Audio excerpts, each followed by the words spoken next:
तो एक बार फिर से आप सबका स्वागत है आपके अपने चैनल द इंजीनियरिंग सॉल्यूशंस में। तो आज हम एक नया टॉपिक लेके आए हैं डिस्कस करने के लिए, जो कि है इंजीनियरिंग मैथमेटिक्स का एक फर्स्ट टॉपिक है, मैट्रिक्स, जो कि इंजीनियरिंग मैथमेटिक्स में डिस्कस किया जाता है और 11th और 12th के भी बच्चे इसको पढ़ते हैं जेई मेंस के लिए। तो आज हम डिस्कस करेंगे अपने इस फेवरेट बच्चों के फेवरेट टॉपिक पे, मैट्रिक्स पे। तो समझ लेते हैं कि मैट्रिक्स होता क्या है। तो अगर हम सिंपली एक अपने भाषा में बात करें मैट्रिक्स के बारे में, तो ये नंबर्स और एलिमेंट्स का एक प्रकार का अरेंजमेंट होता है, जिसको एक सिस्टमैटिक ब्रैकेट अरेंजमेंट में दिखाते हैं, है जिसमें हर एक रो के पास और हर एक कॉलम के पास एक specific amount of specific number of elements होते हैं। तो यही हमने डिफिनीशन ऊपर लिख रखी है बोर्ड पर, ध्यान देंगे आप लोग। तो हमने लिखा है कि मैट्रिक्स होता क्या है। तो matrix is the arrangement of elements or numbers in row and columns such that each row will have the same numbers of elements and also the each column have the same number of elements. This is the definition of your matrix. तो इसका जो initial representation करते हैं उसके बारे में थोड़ा सा देखते हैं, ठीक है। तो रिप्रेजेंटेशन के लिए इसके लिए हम अपने 26 अल्फाबेट्स में से कोई भी अल्फाबेट को ले सकते हैं। Let's the your alphabet is taken as A. Okay, मान लीजिए हम आपके मैट्रिक्स को दिखाते हैं ए से, तो होगा क्या, इसको दिखाए रिप्रेजेंट कैसे करेंगे। Let's A is equals to A I J of order M cross N. अब समझेंगे इसमें हर एक टर्म का मतलब क्या होता है, ठीक है। ए आई जे क्या है आपका, एलिमेंट्स है आपका, elements of matrix. This is your matrix, whole matrix. Okay. Now, I is what? I is your the element number of your row, and J represents your column. M is the number of rows,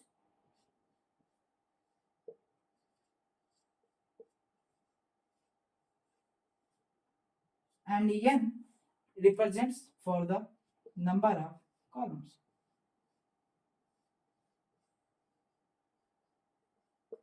तो ये होता है आपके matrix का एक general representation.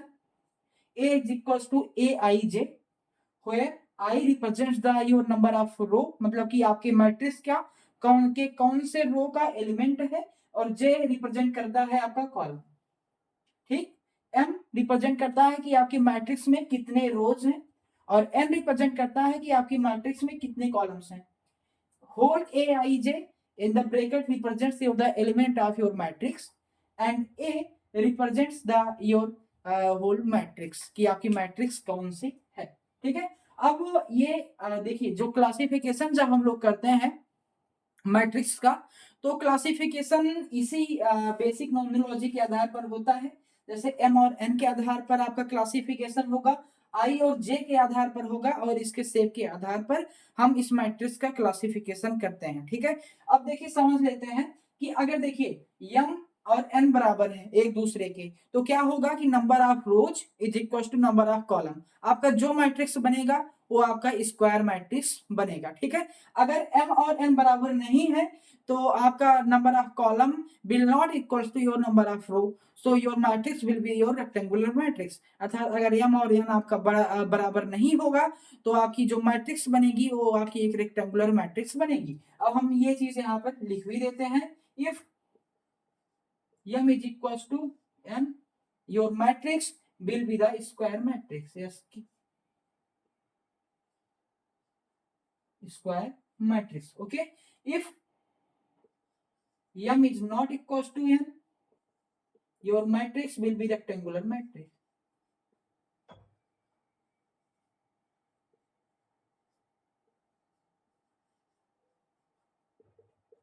Rectangular matrix. अब देखिए, अगर आपका आपके m की वैल्यू 1 होगी, तो अर्थात आपके मैट्रिक्स में सिर्फ एक रो होगी, और अगर आपके एन की वैल्यू एक होगी तो आपके मैट्रिक्स में सिर्फ एक कॉलम होगा। तो ऐसे ही देखते हैं, अगर आई बराबर जे है तो आपका डायगोनल एलिमेंट को वो रिप्रेजेंट करता है। आई इज नॉट इक्वल टू जे है तो आपका अदर देन डायगोनल एलिमेंट्स को रिप्रेजेंट करता है। तो आप लोग एक बार ये पूरा पूरा लिख लीजिए, फिर से हम इसको पूरा इरेज करेंगे, उसके बाद देखेंगे कि अब आगे इसका क्या करते हैं और कैसे देखते हैं कि हम ये जो आई और जे का फॉर्मेट लिखे हैं इसको हम आगे एक्सप्लेन करेंगे। तब तक के लिए इसको लिखिए।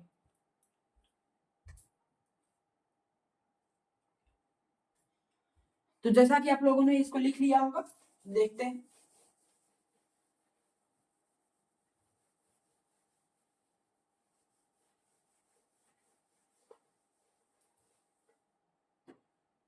तो हमने इसका रिप्रेजेंटेशन मैट्रिक्स का लिखा था, A is equal to A I J M cross N. अब देखते हैं बारी बारी। हमने बताया था number of rows relate number of rows is 3 and number of columns is 3। Okay, अब क्या करेंगे कि बारी बारी से हम इसका ये row number and column number को लिखेंगे। अब देखते हैं मैट्रिक्स बनता कैसा है। फॉर्मेशन ऑफ मैट्रिक्स में आपको सिखाता हूं, करते कैसे हैं। ऐसे मैंने कहा ब्रैकेट में बनेगा। अगर हम ए की वैल्यू 1 रख दें, जे की वैल्यू भी के रख दें 1, क्या हो जाएगा A11, अर्थात एलिमेंट ऑफ द मैट्रिक्स, मतलब फर्स्ट रो और फर्स्ट कॉलम का पहला एलिमेंट बनेगा। तो क्या ये हो जाएगा A11, मतलब पहला रो एंड पहला कॉलम।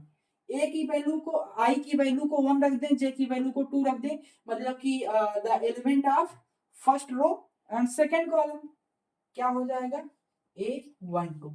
क्या करें, जे की वैल्यू को 3 रख दें, आई की वैल्यू को 1 रख दें, क्या होगा element of first row and third column. Okay, क्या आपके कॉलम्स कितने हो गए 3, मैंने कहा था ना। अब क्या करें, आई की वैल्यू को 2 रख दें, जे की वैल्यू को 1 रखें, क्या हो जाएगा A21। फिर जे की आई की वैल्यू को 2 ही रहने देते हैं, जे की वैल्यू को 2 रखते हैं, क्या हो जाएगा A22, मतलब element of second row this and second column. ठीक, क्या करेंगे, ए की वैल्यू को 2 रखते हैं, जे की आई की वैल्यू को 2 रखते हैं, जे की वैल्यू को 3 रखते हैं। फिर क्या करें, आई की वैल्यू को रख दें 3, ठीक, और जे की वैल्यू को रख दें 1। फिर क्या करेंगे, ए की वैल्यू, आई की वैल्यू 3 और जे की value 2, and this is your A33।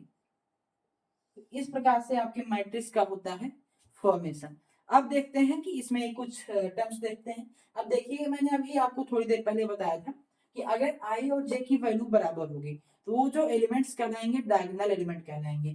तो देखिए बराबर करना है A11 A22 A33, this mean I is equal to J. तो देखिए क्या हो जाएगा, ये देखिए ये आपके जो कहलाएंगे क्या डायगोनल एलिमेंट्स, और इसको हम बोलते क्या है, इसको हम लोग बोल सकते हैं diagonal, principal diagonal, major diagonal, primary diagonal, इसको कुछ भी बोल सकते हैं। This is the your major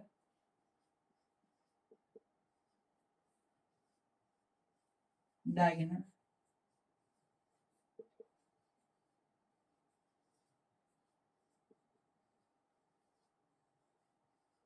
primary diagonal. अब एक और भी आपने टर्म सुना होगा, ट्रेस ऑफ द मैट्रिक्स। अक्सर जेईई मेंस के सवालों में पूछा जाता है, इंजीनियरिंग के छोटे छोटे ऐसे कंपटीशन एग्जाम्स में पूछा जाता है जिसमें कि इंजीनियरिंग मैथमेटिक्स आती है। तो इससे सिंपल सी बात है, यहाँ से देखते हैं ट्रेस क्या होता है। अगर हम ये डायगोनल एलिमेंट, हाँ यहाँ पे इसको रिप्रेजेंट कर देते हैं m क्रॉस n, तो 3 क्रॉस 3, ठीक है। तो क्या करेंगे, अगर हम डायगोनल के इन एलिमेंट्स को जोड़ दें, इनका समेशन कर दें, तो आपका ट्रेस आपको मिल जाएगा, अर्थात summation of the major diagonal elements, major diagonal, not the minor diagonal क्या है कि देखिए यहाँ पर क्या है आई आई जे जे जे ये मतलब एक दूसरे के बराबर नहीं है, तो ये मेजर डायगोनल से ही हमेशा, अगर कहीं भी आपका डायगोनल लिखा है तो आप समझ जाइएगा कि जनरली वो आपके मेजर डायगोनल का ही बात कर रहा है। तो ट्रेस क्या करेंगे कि आपके मेजर डायगोनल के एलिमेंट्स का हम समेशन कर देंगे। तो यहाँ पर लिखते हैं trace, trace of the matrix. Trace क्या होगा आपका, trace is your sum of diagonal elements. Trace of diagonal, मैंने यहाँ पर डायगोनल लिखा, मैं जहां भी डायगोनल लिखूंगा आप लोग समझ जाइएगा कि मेजर डायगोनल की ही मैं बात कर रहा हूँ, जिसमें आई इज इक्वल टू जे है। ठीक है, तो क्या लिख सकते हैं यहाँ पर A11 प्लस A22 प्लस का A3। ठीक, अब देखिए एक थोड़ा सा अब इसी मैट्रिक्स फॉर्मेशन पे हम देख लेते हैं कि क्लासिफिकेशन भी थोड़ा सा अब देखिए कि अगर क्या हो, ये देखिए यहाँ पर आई मतलब क्या है, रो की वैल्यू ज्यादा है कॉलम से, यहाँ की देखिए रो नंबर ऑफ मतलब रो की वैल्यू ज्यादा है कॉलम से, रो की वैल्यू ज्यादा है कॉलम से। अगर क्या हो कि आपका, ये आपका पहला पॉइंट है इस फॉर्मेशन से, तो हम दूसरे की उसकी बात करते हैं। अगर क्या हो कि सेकंड फैक्टर की बात करते हैं, आई आपका क्या हो, जे के बराबर हो, तो होगा क्या आपका, ये जो आपके एलिमेंट्स हैं डायगोनल एलिमेंट्स कहलाएंगे। ठीक है, अगर आई बराबर हो जे के तो आपके एलिमेंट्स क्या होंगे, डायगोनल एलिमेंट्स कहलाएंगे। अब देखिए यहाँ पर क्या है कि आई बड़ा है जे से, इस ये जो मेजर डायगोनल है, मेजर डायगोनल के नीचे का जो पोर्शन है इसमें आप लोग देखेंगे कि तो जो आई की वैल्यू आपकी आ रही है वो आपकी जे से बड़ी आ रही है। यहाँ पर इसके अगर ऊपर हम देखेंगे, मेजर डायगोनल के ऊपर देखेंगे तो आई की जो वैल्यू है हमेशा क्या है, जे से छोटी है। होगा क्या, if I is greater than J, क्या होगा आपका lower diagonal elements, for lower diagonal elements, चलो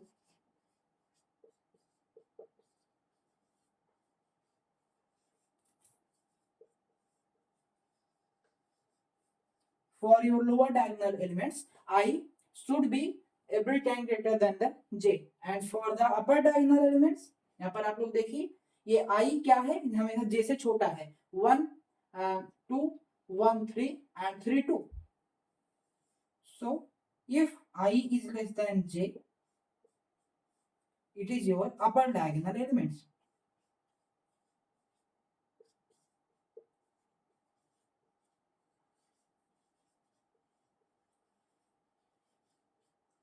अपर डायगोनल एलिमेंट्स। अब अभी हम लोग अगले लेक्चर में पढ़ने वाले हैं कि इसका क्लासिफिकेशन कैसे करते हैं, तो हम लोग इसके क्लासिफिकेशन में भी देखेंगे कि जैसे मैंने लिखा I is greater than J, lower diagonal elements, तो आपका ये क्या कहलाएगा, ये नीचे वाला अगर पोर्शन है प्रेजेंट और सारे के सारे जीरो हैं तो आपका क्या कहलाएगा, लोअर ट्रायंगुलर ट्रायंगुलर मैट्रिक्स। अगर ये अपर वाले वाले पोर्शन में वैल्यूज है, नीचे वाला जीरो है, तो आपका कहलाएगा अपर ट्रायंगुलर मैट्रिक्स। इसके बारे में हम डिटेल से अगले लेक्चर में देखने वाले हैं। मैंने आपको एक इसका मैं ओवरव्यू दे रहा था, क्योंकि उसके लिए भी एक कंडीशन आपकी होती है कि I should be greater than J, and also for upper triangular matrix I should be less than the J, and the trace of matrix summation of the diagonal, your summation of your diagonal elements। ठीक है, अब देखिए of diagonal elements क्या कहलाएंगे कि अगर आपका आई जे के बराबर नहीं है, if I is not equal to J your elements will call the off diagonal elements, off diagonal elements. ठीक है, तो ये था आपका एक छोटा सा ओवरव्यू मैट्रिक्स का। अब हम अगले लेक्चर्स में देखेंगे मैट्रिक्स का classification, summation of matrix, okay, subtraction of matrix, the properties of both, and the multiplication of matrix कैसे करते हैं। बहुत ही आसान भाषा में हम लोग समझेंगे कि आपको बढ़िया से अंडरस्टूड हो जाए कि इसकी और इसकी मैट्रिक्स की सारी प्रॉपर्टीज, एडजस्टेंट कैसे निकालते हैं, माइनस ऑफ द मैट्रिक्स कैसे निकालते हैं, उसकी शॉर्ट ट्रिक्स क्या होती हैं, बहुत सारा हम लोग आगे मैट्रिक्स के बारे में समझेंगे। तब तक के लिए थैंक यू, आप लोग पढ़ते रहिए और ये आप लोग नोट कर लीजिए तब तक।